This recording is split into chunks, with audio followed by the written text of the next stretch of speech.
Rarely seen footage of Sikhs digging trenches on the front line. 1 in 6 British soldiers serving during the First World War would have been from India, with Sikhs making up 20% of that number.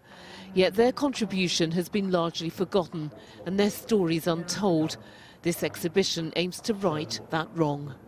In the period of the war, about 100,000 Sikh men joined, which is remarkable really for a community that was barely 1% of the population.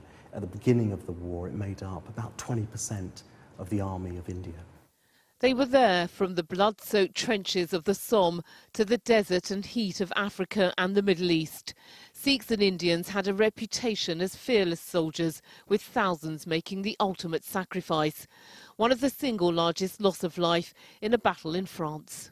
A battle called Neuve-Chapelle, which was fought predominantly by Indian soldiers against the Germans, again very early on. And it's in that village where there is a memorial to 5,000 Indian soldiers who were killed but whose bodies were never recovered. They fought and died alongside their Western comrades in arms, but that is where equality ended. Indians and Sikhs were not allowed to be officers or commissioned into higher ranks. So the story of Hardit Malik, the only Sikh First World War pilot, is remarkable in itself.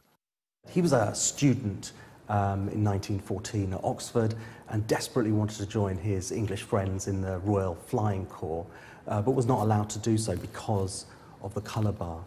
So he actually joined the French Ambulance Corps for a period of time, much to the embarrassment of his tutor, who arranged for an emergency commission.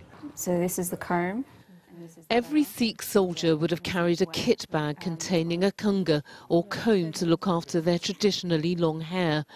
Just one of the many ways this exhibition explores the diversity which brought communities together 100 years ago to build links which are still there today. We say we will remember them, and we should remember everyone who contributed to the war, even the African contribution as well. And the Sikhs were a massive part of that, and we should remember everyone that contributed to the war.